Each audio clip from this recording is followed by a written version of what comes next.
Bienvenue dans ce webinaire. Je suis Anthony Monté, le fondateur de Cloud Mercato, un cabinet de recherche et conseil spécialisé dans l'analyse du marché du cloud. Aujourd'hui, on est là pour parler de LLM et de leur performance. Mais avant de parler de tout ça, avant de rentrer dans le contexte, j'aimerais dire bonjour à mon comparse de tous les jours. Bonjour, monsieur Jérôme Blin. Bonjour Monsieur Monté. Comment allez-vous ? Un petit peu malade à cause du trop de beau temps, mais sinon ça va, et vous? Ça va, ça va. Moi aussi, il fait très beau. Je me gazifie de jour en jour. Bientôt, je serai l'homme molécule. Mais ça va. Je préfère le chaud que le froid. Ça me rend pas malade, contrairement à toi. Et donc, en ce aujourd'hui, on va parler de LLM. Et pour faire du LLM, de quoi on a besoin? Alors, on va sortir la recette de cuisine en gros. Hein. D'un côté, on a le hardware. Le hardware, c'est quoi? Basiquement, aujourd'hui, c'est 80 à 95% de GPU NVIDIA. Pourquoi des GPU? Parce que NVIDIA nous sort des produits toujours plus rapides, toujours plus consommant de watts aussi, toujours plus de RAM, toujours plus de choses. Mais il y a quand même une distinction à connaître sur le marché du GPU. Plus précisément dans la partie AI de ce marché. Alors, il y a deux usages qui sont faits dans l'industrie de l'IA. Il y a d'abord l'entraînement et ensuite l'inférence. Pour l'entraînement et les LLM, on utilise généralement des GPU de type SXM. SXM, c'est généralement un gros pod avec 8 GPU raccolés entre eux avec des NVLink et plus encore.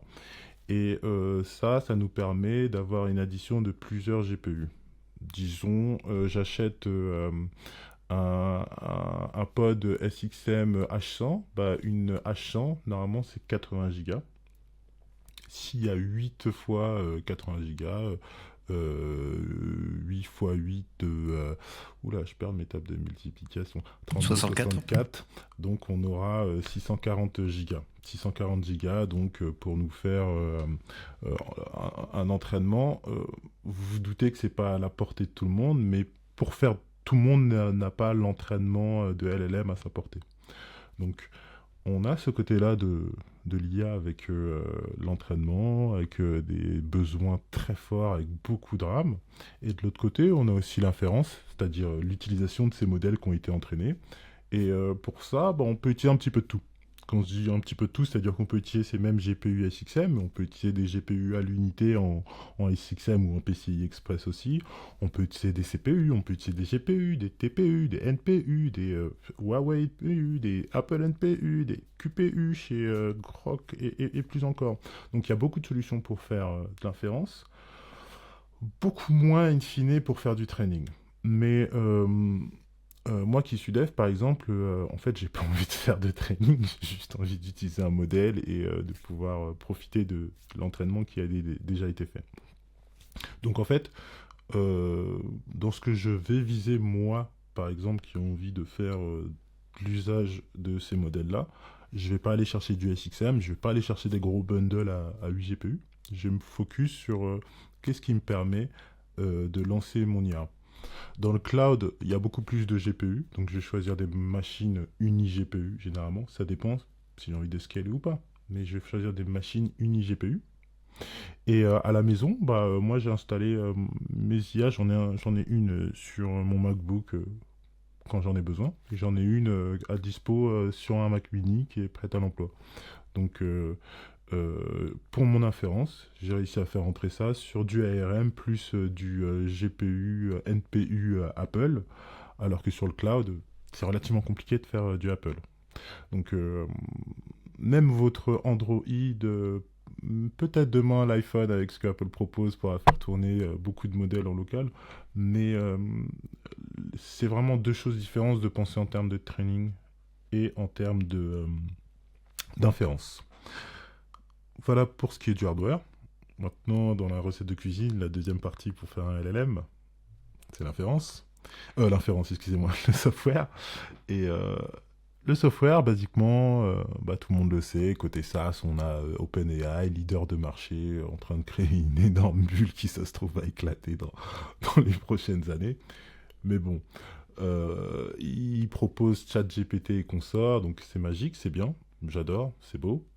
Mais moi, j'ai envie de faire tourner mon IA à la maison, comme je vous disais, sur un Mac, sur un PC, sur n'importe quoi. Et donc, j'ai besoin de gens qui me lâchent leur modèle. Et ça veut dire regarder le marché open source.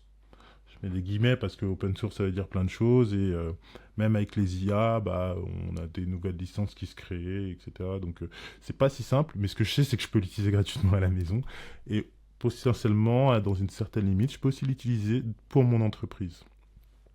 Généralement, tant que je ne fais pas un service public avec 1 million d'utilisateurs, c'est gratuit. Généralement. Et donc, dans ce marché open source, on a en tête de gondole Meta qui propose le modèle qu'ils appellent Llama 3. Alors, c'est un modèle, mais en fait, c'est un type de modèle. Il y a des versions successives et il y a une famille de modèles qui sont les Llama, qui fonctionnent tous à peu près avec le même logiciel, avec 2-3 adaptations. Donc, on a Meta qui sort Llama 1, Llama 2, Llama 3. Aujourd'hui, on en a Llama 3.1. Et il y en a d'autres qui prennent les modèles déjà pré-entraînés par Meta et qui les fine-tune, c'est-à-dire qui les entraînent encore plus pour s'adapter à des besoins. Je ne sais pas, disons demain, j'ai envie d'avoir une LLM spécialisée en mécanique. Je vais prendre mes données de mécanique et je vais réentraîner l'IA de Meta. Comme ça, elle sera très intelligente et en plus, elle saura réparer des voitures. Enfin, si elle avait des bras, bien sûr. Et donc, on a des gens qui fine-tune les modèles de Meta, et on a d'autres gens qui créent des modèles qui, avec quelques adaptations, peuvent être utilisés de la même façon, de type Mistral ou Gemma chez Google, ou je crois qu'on a Phi chez Microsoft. Enfin, il y en a pas mal. D'ailleurs, je vais vous partager mon écran, on va aller regarder un petit peu cette gentille petite bibliothèque. Si vous avez des questions, n'hésitez pas du tout à les poser dans le chat, dans le clavardage pour nos amis québécois. Mon superbe ami et présent Jérôme se fera une joie de me couper en live. J'attendrai même pas que tu finisses de parler, je vais poser la question directe. Voilà, exactement comme tu viens de faire là. Vous avez le cas, l'exemple parfait. Donc voilà, il nous coupera direct et il posera votre question, il n'y a pas de souci. Alors, ici, par exemple, on est sur le site donc, de Ollama, le site officiel. Vous voyez, ils ont un logo, il est marrant, il y a un lama. Oui, je dis Llama d'ailleurs, en version espagnole, parce qu'il y a 2 L et que les Espagnols, quand il y a 2 L, ils disent Lia. Enfin, en tout cas, les Catalans. Donc, je dis Lia, soyez pas choqués. Donc, on est sur la librairie de modèles de Ollama. Il y en a plein, il y a Llama 3 ici, il y a Gemma, Mistral, Nem. Enfin, il y en a plein. C'est un peu compliqué parce qu'il y en a même peut-être beaucoup trop. Et vous pouvez avoir un aperçu des modèles. J'ai pas envie de prendre Llama 3.1 parce que vous allez me dire, mais Anthony, t'as pas testé Llama 3.1? Bah non, je l'ai pas encore testé, désolé. Pour l'instant, on est sur le 3 tout court. Et si je clique donc sur Llama 3, vous pouvez voir que il propose sa définition, tout simplement. Voilà, ils ont fait leur petit benchmark de performance, comment le lancer, patati patata. Mais moi, ce qui m'intéresse déjà, c'est il y a 5,2 millions de personnes qui l'ont téléchargé. Mais ce qui m'intéresse avant tout, c'est ici, le 8B, qui est le latest, et sa taille. Donc, il y a le 8B et le 70B. C'est quoi des B? En fait, les B, c'est pas compliqué. C'est B comme milliard, et c'est le nombre de paramètres qui sont disponibles dans ce modèle-là. Alors, dans l'idée, un réseau de neurones, donc il a plein de neurones, et on doit donner des poids à chacun des neurones. Et basiquement, ces poids qu'on peut aussi appeler paramètres, basiquement, plus un modèle a de paramètres, plus il sera intelligent. Mais il sera aussi plus lent. Et inversement, moins un modèle a de paramètres, plus il sera stupide et rapide. Là, je vous parle un petit peu des extrêmes, mais ce que je dis là s'applique relativement bien à ce qu'on a sous les yeux, c'est-à-dire que l'Llama 3 se propose en 8B et en 70B. on peut aisément comprendre que le 8B sera plus rapide et plus stupide, et que le 70B sera plus intelligent et plus lent. Mais c'est pas la seule distinction à avoir, parce que bien sûr, à vouloir être plus intelligent, on a un penalty. Et ce penalty, en fait, joue sur le fait que plus on a de paramètres, plus le modèle sera lourd en termes de gigabytes de données. Donc lourd à télécharger, lourd à stocker, mais surtout compliqué à faire entrer dans un GPU, parce que tous les GPU n'ont pas ici 40 Go de RAM pour l'IAMA 3. On peut avoir des modèles avec bien plus, et c'est pour ça d'ailleurs que je n'ai pas encore testé l'IAMA 3.1, c'est parce que l'IAMA 3.1 se bougre. Bien sûr qu'il a un modèle en 8B, bien sûr qu'il a un 70B, mais le 405B qui est vraiment l'innovation de l'IAMA 3.1, moi j'ai pas de GPU avec 231 Go de RAM, donc la solution c'est celle que je vous disais tout à l'heure en réalité. Avec, vous prenez des GPU en SXM que vous branchez entre eux, ou il y a d'autres solutions qui sont plus du sharding de modèles entre plusieurs GPU qui soient connectés entre eux ou pas. Enfin, c'est un peu plus compliqué, et moi personnellement je pensais que la direction du marché open source était celle de dire on va essayer de faire des modèles super performants qui n'ont pas besoin de 10 millions de cartes graphiques pour être utilisés. Et là, avec ce Llama 405B, ça va complètement à l'inverse de ce que je pensais. Donc, je ne suis pas un oracle. Enfin, ça, je le savais, mais pour le coup, je vois pas trop où est-ce que je vais l'utiliser sans cramer mon salaire du mois. Petite question, Anthony. Oui, putain, tu m'as bien coupé, hein. Ouais, non, mais moi je Entre les deux. suis. Ouais, non, mais j'ai attendu, hein. Il y a Baja qui me dit très cool, je me suis cassé les dents dans du fine-tuning Phi 3 en local. Très curieux de voir si tu as déjà fait ça. Le fine-tuning, non, pas encore.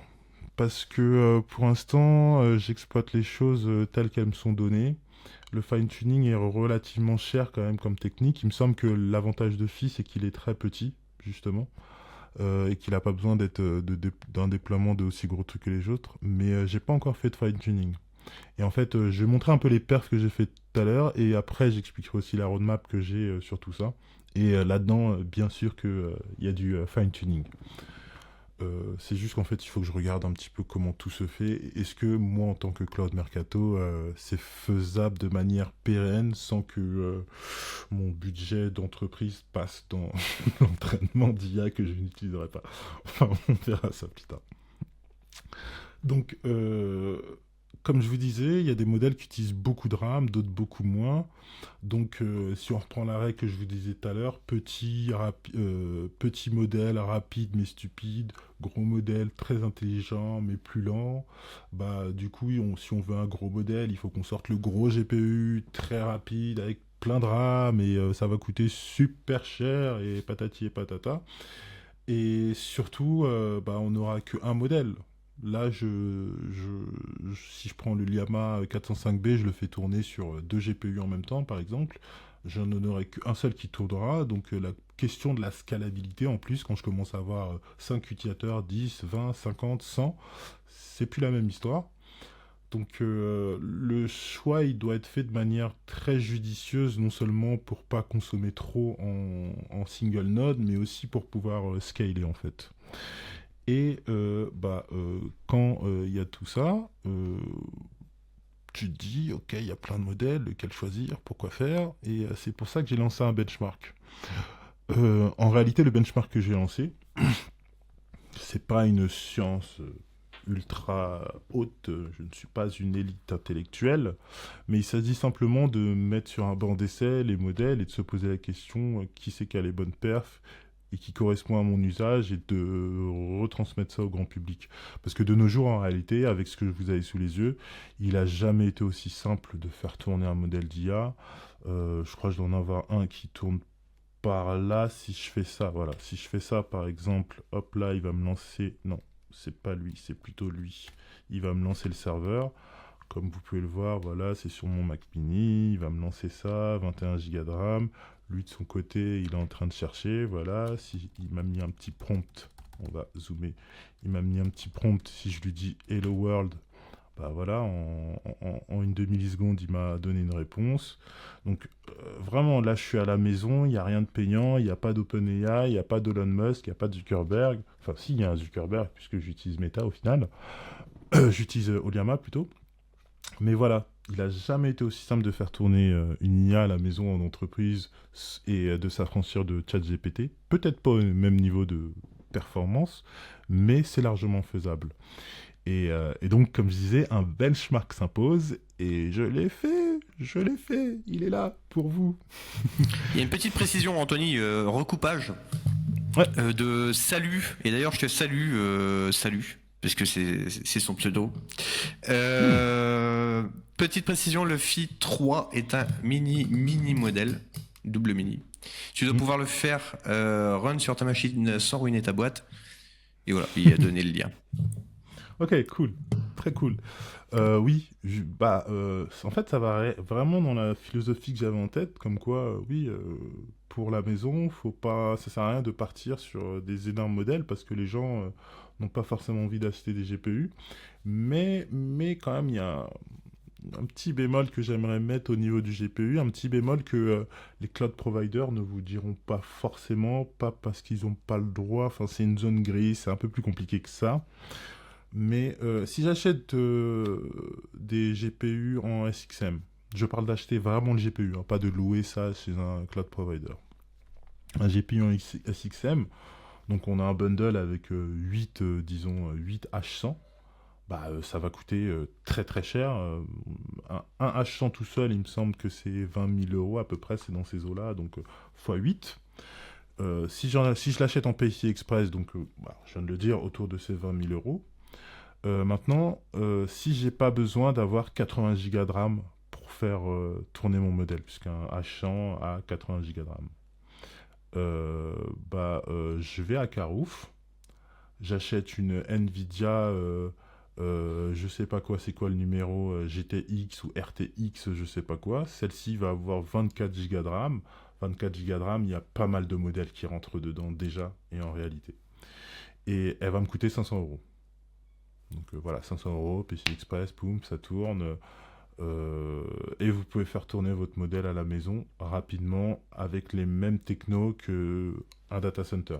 Je parle software. Maintenant, hardware, c'est sûr qu'une RTX n'aura pas forcément les mêmes qualités qu'une H100 ou qu'une autre carte faite pour les data centers. Cependant, ça se discute aussi. J'ai fait des tests. Il y a certains cloud providers qui vendent des RTX. Donc je loue la RTX, je fais mes tests d'IA, je fais mes tests d'IA sur d'autres cartes. La H100 est quand même au top de la technologie. Mais si on doit comparer ça à des V100, des A100, etc., au niveau prix-performance, la question se pose. La question se pose vraiment parce que au niveau prix-performance, entre 500 et 20 000 euros, peu importe la perte de différence, on est sur des échelles qu'il n'y a pas photo en réalité, quoi. Donc la question se pose toujours. Mais revenons-en au benchmark que je vous propose en ce jour-ci. Alors, pour benchmarker les LLM, je suis parti chercher une carte graphique relativement bien, relativement récente sur le marché du cloud européen. Et j'ai choisi Exoscale. Alors, petit disclaimer, ce webinaire n'est pas sponsorisé par Exoscale. Je les connais, ils me connaissent très bien. Ils m'ont mis gracieusement à disposition les machines pour que je puisse tester les LLM. Ils m'ont filé de l'eau. Ça, c'est bien. Ça, c'est très important. Mais ce n'est pas une pub pour eux. Pas du tout. C'est simplement qu'il faut que je les cite pour vous dire... ce benchmark, il a été fait là, à tel endroit, à tel moment, parce que ça fait partie des références dont on a besoin pour comprendre le benchmark. Donc rapidement, vraiment très rapidement, Exoscale, cloud provider suisse, avec pas mal de services, du Kubernetes, du database de services, du DNS, du CDN, du networking, de l'object storage, donc un cloud provider, je dirais tier 2, mais très costaud, avec des data centers en Europe de l'Est, centrale et Europe de l'Ouest, il me semble aussi. Et donc voilà, avec des prix relativement costauds abordables, on a fait un podcast avec eux, donc je vous invite allez sur votre plateforme de podcast préférée et vous aurez une sympathique interview de nous-mêmes avec eux-mêmes. Et donc chez Exoscale, on a sélectionné une Small GPU 3, donc c'est une machine à 2,11 €, 2,13 €, ce qui est relativement pas trop cher pour un GPU. Cette machine, 12 CPU, 57 Go de RAM, ce qui est bizarre, 57, pourquoi pas 64 tout simplement. Ça, c'est les joies du cloud. Un GPU, donc ce GPU, c'est un NVIDIA A40 et on est sur du CPU AMD, 10 gigabits de bande passante. Voilà, une VM relativement costaud, relativement récente. Et donc, à partir de cette VM, on se dit, on va tester notre superbe LLM. Avant de passer aux performances des LLM, il y a quand même deux, trois questions à se poser avant. C'est quelles sont les performances du GPU en lui-même. Comme je vous l'ai dit, ça va être une série de benchmarks. Ici, on en est qu'au premier. Donc, pour l'instant, j'ai regardé la consommation, j'ai regardé la bande passante et plus encore. Et dans le futur, on pourra regarder d'autres paramètres qui nous permettront de non seulement avoir plus de détails, mais aussi de comparer avec le précédent. Ici, on a un Exocel A40. Peut-être que demain, on aura un Exoscale A100 ou un A4000 ou un A6000 ou un H100 ou un H200, peu importe. C'est vraiment quelque chose que je tiens à réitérer dans le temps. Et donc, pour ce qui est de cet onglet consommation, il y a trois valeurs que je capture. La première valeur, c'est le nombre de gigaflops, c'est-à-dire une façon d'exprimer la puissance de calcul des cartes graphiques ou des CPU, ou peu importe. La deuxième, c'est la température. Et le troisième, c'est l'utilisation de watts, c'est-à-dire la consommation électrique.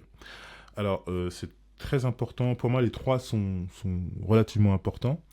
Et pour mesurer ça, j'utilise un outil qui s'appelle GPU Burn. GPU Burn me permet en fait de faire du calcul matriciel sur la carte graphique en utilisant tout ou partie de la RAM. Par tout ou partie, vous pouvez voir qu'ici, j'utilise de 10 à 90%. Et de ces 10 à 90%, je relance à chaque fois mon test et je me pose la question, quelle est la consommation électrique, la température et le nombre de gigaflops. On peut voir que peu importe l'utilisation de la RAM, on est toujours sur un degré de performance qui est à peu près le même. Pour ce qui est de l'utilisation de l'électricité, à partir de 20% de RAM, on voit qu'on est à peu près pas au maximum, mais on approche le maximum. Et pareil pour la température qui est linéaire, plus on utilise, plus on consomme, on aura une température élevée. Sachant que de ce qu'on voit, un GPU qui fait rien, chez Exoscale, il est à peu près à 50 degrés. 10% ou 0%, enfin 0%, il est à peu près déjà à cette température-là. Et pareillement pour sa consommation électrique, un GPU quand il ne fait rien, il consomme quand même. Là, à 10%, il est à 142 watts, à 100% ou 90%, il est à 243 watts. Je sais que les watts, ça parle pas énormément de gens, mais moi, par exemple, là, le Mac Mini que j'ai pour faire tourner mon IA, quand il fait rien, il est à 5 watts. Quand je fais tourner mon IA, j'ai regardé, il est entre 25 et 30 watts. Supposément, maximum, il monte à 50 watts. Bon, il n'a pas de ventilo, il utilise des puces NPU qui sont faites pour les IA. Enfin, il y a plein de facteurs qui font qu'il consomme moins.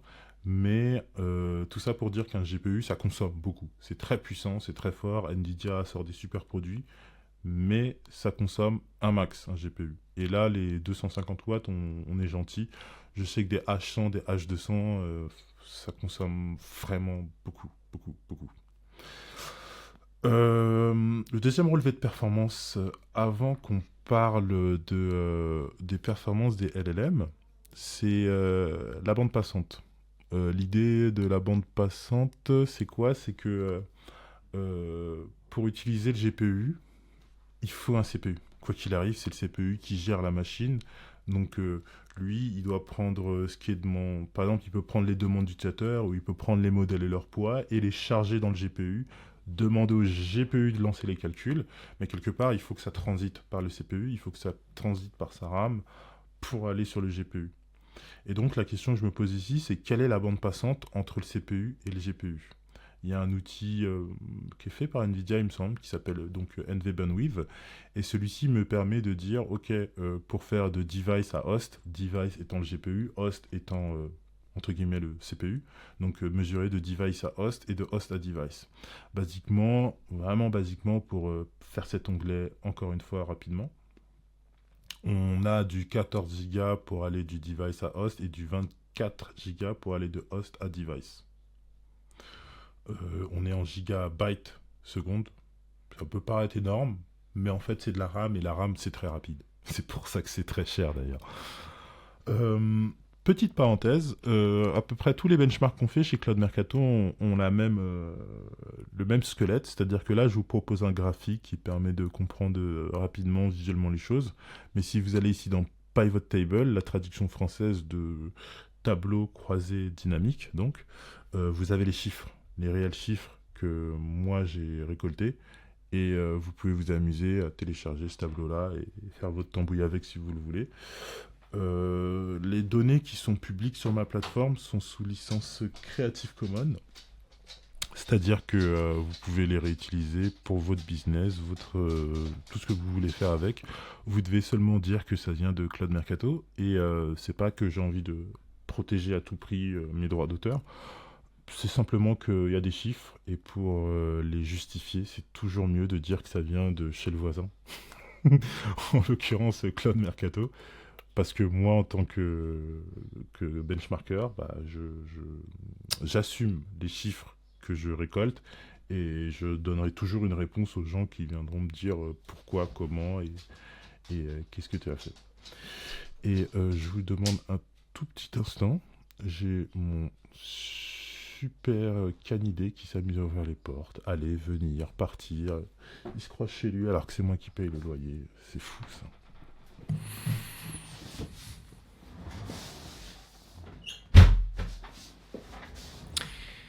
Juste avant que tu reprennes, Anthony, il y a une question de salut qui se prénomme en fait Kevin de chez Golem AI. Yes. Et il demande si tu as checké chez Scaleway, les tarifs sont super compétitifs. Ils sont très compétitifs. Bien sûr, bien sûr, bien sûr. Alors, c'est pas une pub, mais pareillement, Scaleway, j'ai travaillé avec eux, je crois que c'est en début d'année, pour benchmarker leur H100. Et il me semble qu'ils ont des H100 en PCI Express à un prix de 2,60 € ou 70, quelque chose comme ça. Alors, elle est marrante cette parenthèse, je vais la faire juste avant qu'on passe aux performances des LLM. Alors, 2,60 €, 70, quelque chose comme ça. OVH a aussi des H100 dans ces eaux-là. Mais ce qui est très intéressant au-delà du prix, c'est le fait qu'en fait, on a deux marchés, comme je vous disais, au niveau du hardware. On a les SXM et les PCI Express globalement, mais on a en fait l'entraînement et l'inférence. Et si on va chez les leaders de marché, AWS, Azure, il est relativement difficile d'acheter juste un seul GPU, d'acheter une VM qui va avoir un GPU que je ne vais pas payer super cher pour faire juste mon inférence. Chez AWS, généralement, par exemple, la P5, je ne sais pas combien X large, c'est un pack SXM de 8 GPU. Donc, pour louer ça, il faut que je paye 50 € de l'heure. Sans une blague, hein. C'est pas une blague, hein, 52 $ de l'heure. Donc c'est intéressant à noter parce que si vous voulez faire juste de l'inférence en IaaS Compute, bah, vous pouvez enlever les leaders de marché. Google, c'est pas le cas, ils vendent du PCI Express, enfin, ils divisent les GPU, on peut acheter des plus petites VM, mais chez AWS, si on veut faire du pur IaaS, bah, en fait, on n'a pas énormément non plus de solutions. C'est pour ça que in fine, un Scaleway et un OVH, pour le coup, sont même pas en concurrence directe avec AWS parce que c'est pas les mêmes produits qu'ils proposent. Même si les deux font du GPU, les deux font de l'IA, l'un parle plus aux gens qui veulent faire de l'inférence, l'autre parle plus aux gens qui veulent faire de l'entraînement. Voilà, parenthèse fermée à propos de Scaleway. Et non, d'ailleurs, elle n'est pas tout à fait fermée cette parenthèse parce qu'en réalité, si on fait un petit détour par ici, je vous parlais donc de Scaleway. Voilà, on a la petite étude de Scaleway ici où j'avais déjà commencé à faire du benchmark de leur H100 sur donc de l'Invoke AI qui est de la génération d'images avec des modèles d'IA. Oleama, donc ce qu'on est en train de regarder, et Whisper qui est du speech to text. Donc ce qu'on peut voir, c'est que le H100 est très très bon chez Scaleway. clairement. Ici, la courbe verte, c'est celle des H100, et peu importe la taille du modèle, puisque je vous disais tout à l'heure que plus un modèle est petit, plus il est rapide, etc. En l'occurrence, la H100 de Scaleway, on peut prendre n'importe quelle taille vu qu'on a 80 Go et il sera toujours rapide. Enfin voilà. Petite parenthèse sur Scaleway et leur H100 pas cher. Et dépêchez-vous d'aller les prendre parce qu'elles s'arrachent. Notre troisième onglet alors. Troisième onglet, c'est à propos donc des performances de l'LM. On y vient, on y vient. Je vous ai papoté pendant je sais pas combien de temps, mais enfin, on voit les performances des LLM. Alors, qu'est-ce qui nous dit ce graphe? Qu'est-ce qui nous dit? Donc, on a un superbe double graphe. Il y en a un qui est eval rate, l'autre qui est prompt eval rate. Alors, eval rate, non, on va commencer par prompt eval rate plutôt. Le prompt eval rate, c'est pas compliqué, c'est le temps que l'IA prend à lire votre prompt, donc la requête que vous lui envoyez. Le prompt eval rate, et ensuite on a les eval rate, c'est le temps que l'IA va prendre, va prendre pour créer la réponse. Ces deux mesures sont faites en tokens par seconde. Un token, c'est pas exactement un mot. Pour simplifier la chose, on va dire que c'est à peu près un mot. Et si on doit avoir aussi des repères, le prompt eval rate, donc qui est le temps de lecture, et le eval rate, qui est le temps d'écriture pour l'IA. Un humain, en moyenne, en anglais, il donne 4 à 6 tokens par seconde en lecture. Donc pour lire, on est capable de voir 4 à 6 tokens par seconde. Et en écriture, on est à 1 à 2 tokens. Et si on regarde ici, donc pour ce qui est de la lecture, de ce côté-là, on peut voir qui c'est qui est trop fort, qui c'est qui est le plus beau. C'est Qwen en 0.5b et DeepSeek Coder. Alors déjà, ça me permet de monter un gros biais qu'il y a dans mon étude, une grosse marge d'amélioration que je peux apporter. Qwen 0.5b, c'est un très bon exemple. Allons voir sa définition. C'est un très bon exemple. C'est le modèle de Alibaba, il me semble. Voilà, on a Qwen, c'est le 2 ou le 1. Bah voilà, c'est le 1 que j'ai benchmarké. Et donc, pourquoi il est rapide? Parce que c'est le 0.5b. Le 0.5b, il fait quelle taille? Il fait à peine 395 MB. Et en fait, quand je vois un modèle aussi rapide, aussi léger, j'ai tendance à penser qu'il est fait pour mobile ou pour GPU. Maintenant, qu'est-ce qu'il a de spécial ce modèle? Bah, c'est simplement celui d'Alibaba. Et comme il est tout petit, bah, il est très rapide. Et on peut voir que bah, plus il prend taille, puisque j'ai les différentes tailles de modèles ici, plus il prend taille, moins il sera rapide. Et on arrive au 72B ici, qui est clairement le plus lent. Moi, j'ai pas pu tester le 110B parce que le 110B, quelle taille fait-il? Il fait 63 Go et moi, la A40 de Exoscale a seulement 40 Go. Mais clairement, quand je suis parti chercher le maximum de ce que j'étais capable de donner avec mon GPU et Qwen, et en fait, ça atteint pas du tout d'autres modèles qui sont largement comparables. J'ai pas envie de te dire que Qwen est mauvais, parce que j'ai testé le 1 et qu'en fait, il faut que je me mette au 2, tout simplement. Mais c'est pas super prometteur, en tout cas. Je peux juste te dire ça, pour ce qui est du Qwen 3. Ensuite, ici, on a DeepSeek Coder. DeepSeek Coder, voilà, il a l'air super performant, même en parlotte, il a l'air très fort. Mais en fait, c'est un modèle qui est fait pour du code. C'est-à-dire que ce genre de modèle est intégré aux IDE de type... j'ai envie de vous donner des noms, mais moi, j'utilise pas des IDE, je suis un mec qui utilise Vim. Comment ça s'appelle Visual Studio et plus encore, voilà, qui ont leur notion d'IA. Ils vont utiliser un DeepSeek Coder pour vous suggérer du code, parce que justement, il est très rapide et il est fait pour le code, juste pour le code. C'est pour ça. Parce que quand vous voulez taper from nanani import, vous voulez pas attendre 18 secondes, ou vous voulez pas qu'ils prennent 3 tokens à la seconde pour vous afficher. Dans l'expérience utilisateur, on veut que ce genre de modèle soit ultra rapide. Alors que quand je pose une question complexe à GPT, psychologiquement, je peux lui donner du temps pour qu'il me réponde. un développeur qui est en plein dans son truc, il n'a pas le temps de ah, tu me donnes ça, alors qu'en fait, j'aurais pris moi-même une seconde, le from import nanana, je le tapais 1000 fois dans ma vie, si t'es pas rapide, bah tu me sers à rien.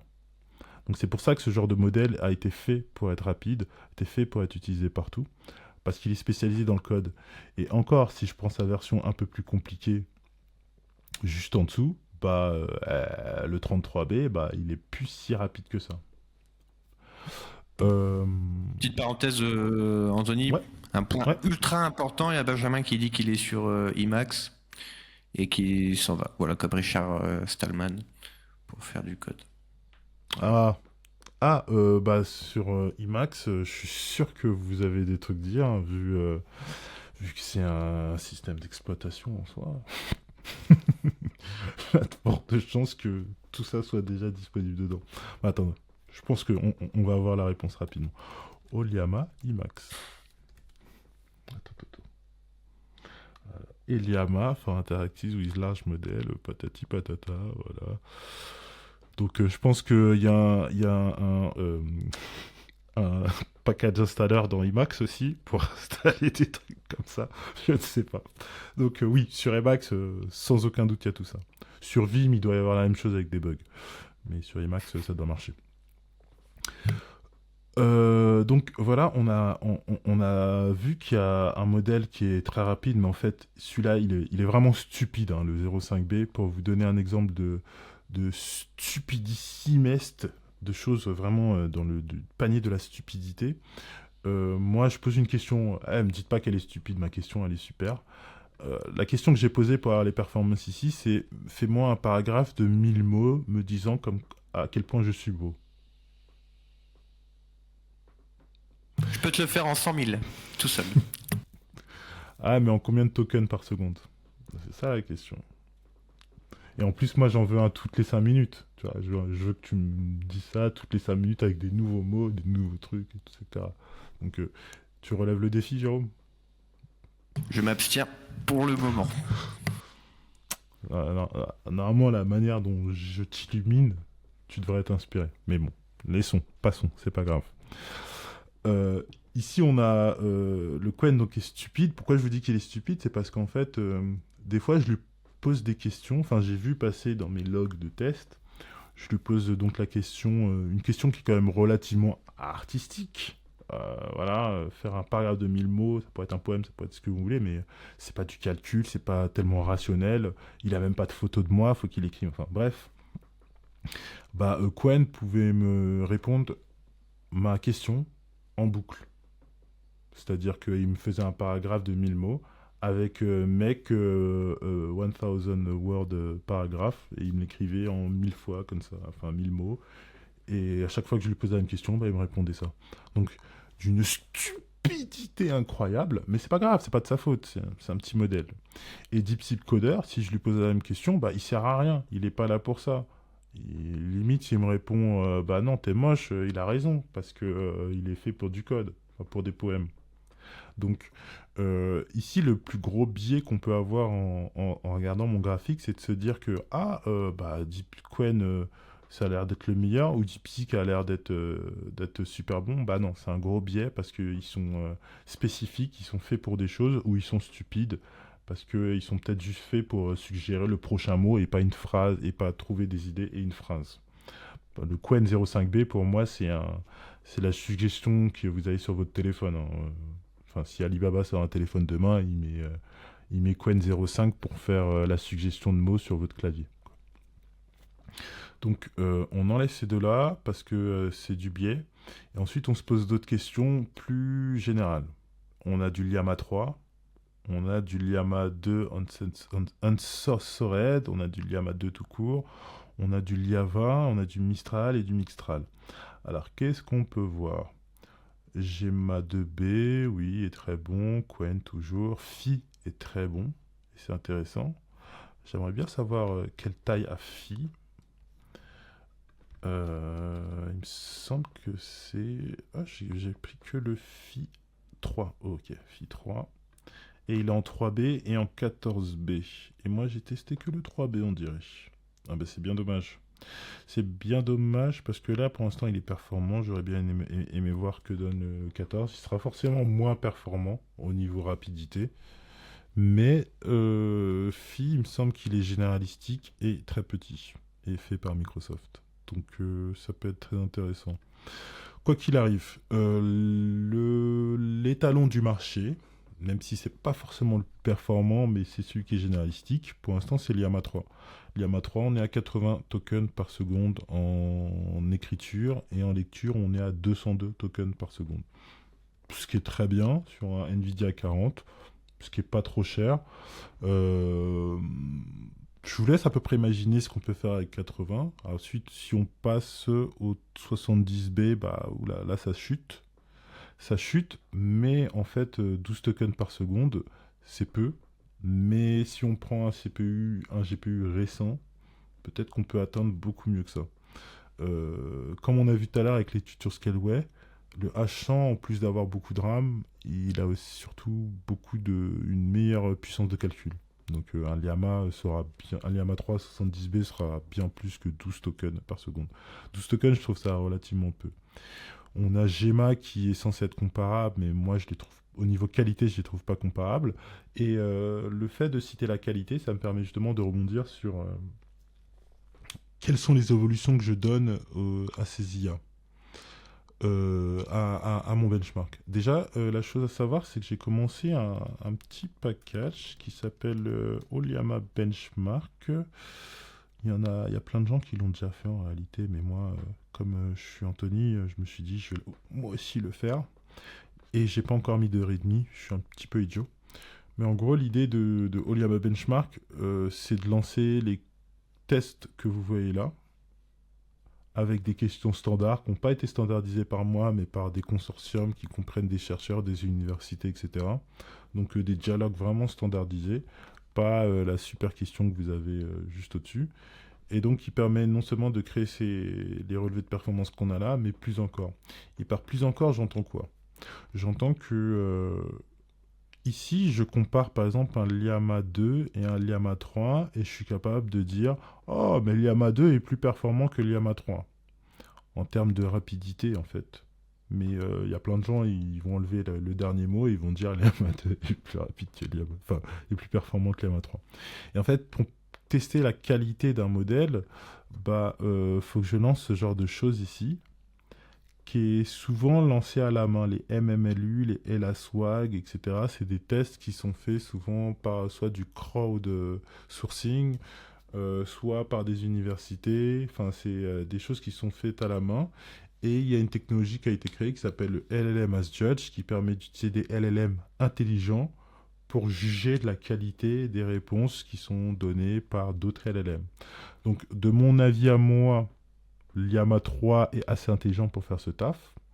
Et donc, dans ce super package qui s'appelle Oliama Benchmark, je vais rajouter un LLM as Judge qui va permettre de tester les différents modèles d'IA et de demander à Llama 3 ou pourquoi pas ChatGPT 4 parce qu'il est quand même un petit peu plus intelligent, je trouve, que Llama 3. Que penses-tu de la réponse par rapport à cette question? Donne-moi une note de 0 à 5 sur, je sais pas, la pertinence de la question. Est-ce qu'elle est exhaustive? Est-ce qu'elle répond à toutes les questions qui sont dans le prompt? Ou est-ce que c'est une seule question, la première, enfin bref, donne-moi une note. Et moi, grâce à ça, automatiquement, je serai capable de vous ressortir un benchmark, le prochain, où je dirais, ok, Mixtral est bien plus rapide qu'un Llama 70B, mais quelle est la qualité de sa réponse? Et ça, c'est vraiment le prochain point le plus près que j'ai envie d'atteindre pour cette étude. Parce qu'aujourd'hui, ce que je vous donne, c'est déjà très intéressant, mais il faut faire le travail qu'on a fait aujourd'hui à passer de là à là, ou plutôt de là à là avec la liste des modèles et se dire ah bah non celui-là je l'élimine. Et d'ailleurs vous pouvez filtrer par ici pour faire les choses plus simples et voir uniquement ce que vous voulez voir, mais là c'est très général et c'est un aspect des performances. Et pour vous donner des meilleurs conseils, une meilleure guidance en anglais, j'ai besoin d'avoir plusieurs aspects des performances. Et c'est donc vers cela qu'on va. Et je vous ai réquisitionné pendant les 50 dernières minutes et j'en ai terminé pour aujourd'hui. Il y a Kevin qui dit un petit truc. Pardon, je tousse au passage. Le taux d'hallucination est hyper important pour juger de la qualité d'un modèle, je pense. Ouais, clairement. Clairement, pour moi, c'est le plus important. Après, le problème de l'hallucination pure, enfin de détection pure d'hallucination, c'est je peux prendre une IA intelligente pour lui dire note-moi cette enfin, ce que je compte faire, c'est je prends moi de mon côté, j'ai par exemple un dialogue question réponse un chat. Je prends mon IA. Je prends mon petit test, je pose la première question, j'ai une réponse. Maintenant, je prends la question et la réponse, je prends ma question que je lui ai posée et la réponse que j'aurais voulu avoir, et je demande à l'IA, en gros, est-ce que ça correspond. Ça me donne un indicateur de fiabilité, de pertinence, mais en réalité, l'autre IA, elle sera jamais capable de savoir si l'IA numéro 2, elle a eu une hallucination. Ça se trouve, elle lui parle de choses qu'elle ne connaît pas. Les IA sont programmées pour être relativement humbles quand elle n'hallucine pas.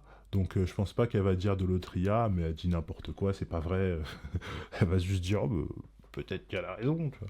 Donc l'hallucination en tant que telle que les chercheurs la définissent, c'est quand même quelque chose qui est difficile à choper. Donner une note à une réponse d'IA, ça c'est quelque chose que... grâce à une autre IA, c'est quelque chose qui a été reviewed par les chercheurs. Il y a des études, il y a des papiers qui montrent comme quoi tu demandes à une IA de noter une autre IA, elle y arrive. C'est pas trop un problème. Mais les hallucinations, compliqué. Relativement compliqué. Et je bois de l'eau exoscale.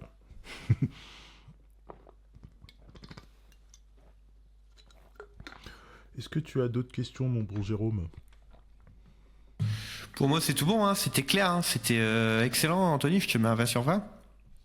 Oh là là ! Tu pourras appeler ma mère et mettre ça dans le carnet de correspondance et tout ? On va le mettre sur le frigo. On va l'aimanter sur le frigo. 19,5 pour David, très intéressant. Il y a Kevin qui dit t'as besoin d'un référentiel sur lequel te baser. Top ta presse. Merci beaucoup. Merci beaucoup, les gars. Dites à vos copains que le replay sera disponible sur YouTube. Et n'hésitez pas à vous abonner à celle-ci si vous voulez vous tenir à jour sur les prochaines études qui arrivent. Dans l'idée, nous on est toujours, on a plein de cloud providers sur notre plateforme.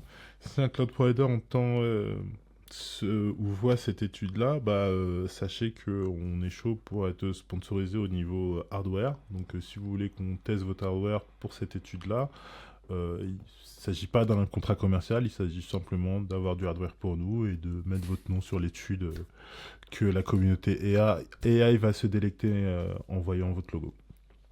Donc voilà, rien de commercial, pas d'influence, juste Anthony qui cherche à pas mettre le budget du loyer dans des études.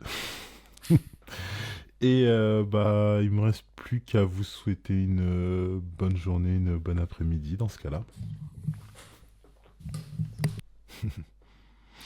Au revoir tout le monde, au revoir Jérôme. Au revoir.